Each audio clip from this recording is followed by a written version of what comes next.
Writing session plans. I'm Marie-Claire, and by the end of this session, you will be able to understand the steps involved in session planning. Session planning may seem like a simple and logical step in the program planning cycle. You might be thinking, I'll just jot down a few points to remember, but there is a lot more to it than that. Who is presenting and what components will they cover? How will you present my session if I'm not available? Let's look at 4 good reasons to plan your session. Session planning enables you to provide a clear, logical idea of what you are doing. A session plan provides an overview of the timing. A session plan ensures you have all the necessary equipment prepared. And a session plan is a record of the sessions, allowing reproduction by you or others and evaluation. A plan shows the logical order of how the session will run. And there are 3 distinct parts to a session plan: the introduction, the body, and the conclusion. The 3 parts, when well planned, blend smoothly into each other. Again, these look really simple, but let's look at some strategies to make sure they are developed and documented very well. When looking at the introduction of a session plan, consider the acronym GLOSS. G. Grab attention.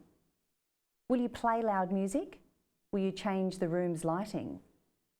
Will you prepare some food?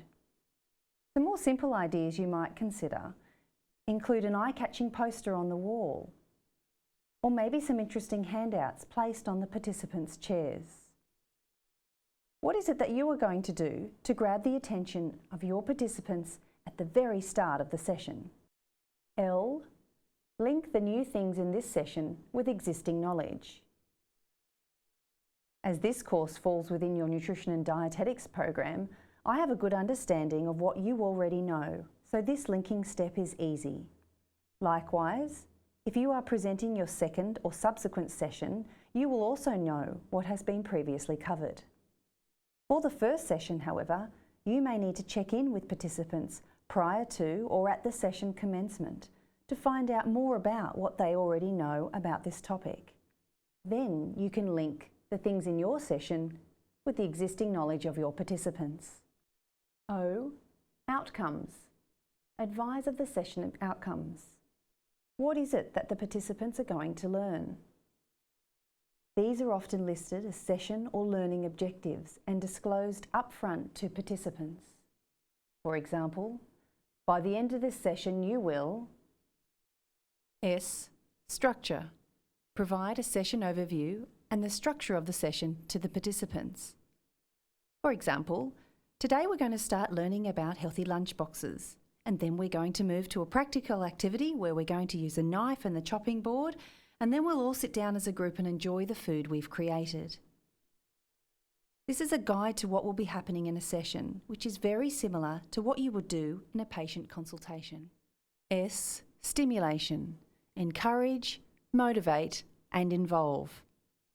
Try to avoid a whole didactic lecture session, as it's not fun for learners or the presenter. The middle component of a session is the body, and this is where we present new information, complete activities and discussion, and answer questions. It's really important that you allow question time to make sure that your participants understand the new information that was provided. There are 2 types of sessions to consider within the body. The skills sessions are hands-on practical demonstrations. At the end of a skills session, participants have to use their new knowledge and skills to do a physical task. Theory sessions include knowledge and fundamental learning. At the end of a theory session, the participants have to use their new knowledge and skills to think or speak to demonstrate their learning. How will you use skills and theory within your session? Let's consider common sequencing of a session plan. It is very important to prioritise your information from the most important to the least important information, or perhaps the information you need most often to the information you need least often. What are the 2 to 3 must-know or key pieces of information for the session? Make sure you cover and deliver these first. Very often, sessions don't go as planned. Perhaps your session is cut short by a double room booking, or the participants are very chatty, or you spend plenty of time in discussion. That's okay, as long as you've covered the most important information first, and it doesn't affect the future sessions. Start with familiar information and concepts before moving to new ones. This allows participants to gradually make connections rather than being lost at the beginning of the session with information that they may see as unrelated or irrelevant. Break down a skill into smaller bits to make sequences to allow this to be more easily understood. For example, you do this first and then you do this. For example, consider label reading. How would you break up this skill into smaller processes? Or preparing a meal of spaghetti bolognese. How would you break up this skill into smaller, more manageable pieces of information for your learners? When planning the body of your session, there are levels of information to consider. There's generally 3 levels. The must know, that which the learners and participants must know. Should know, that which is important but not essential. And could know, that which is nice to know but not important. For example, you're preparing a high-fibre dietary education sessions for elderly people. There is a whole range of information you could cover. But what would you consider be a must-know piece of information? You need to prioritise the session content so that the must-know is covered first, and the could-know would be great to cover if we have time. So how do we conclude a session? We need to do a summary of learnings. What are the take-home messages? We need to link the content to other sessions, explain to our participants what's coming up next. For example, next time we meet, we'll be looking at... And we provide feedback on the session. So we might let our participants know that you thought today went really well and you want to thank them for giving all the activities a go. And if you want feedback on your session, this is a good time to do that, and you might invite participants to be part of your process evaluation. And here is a simple acronym for the conclusion section of your session plan. OFF.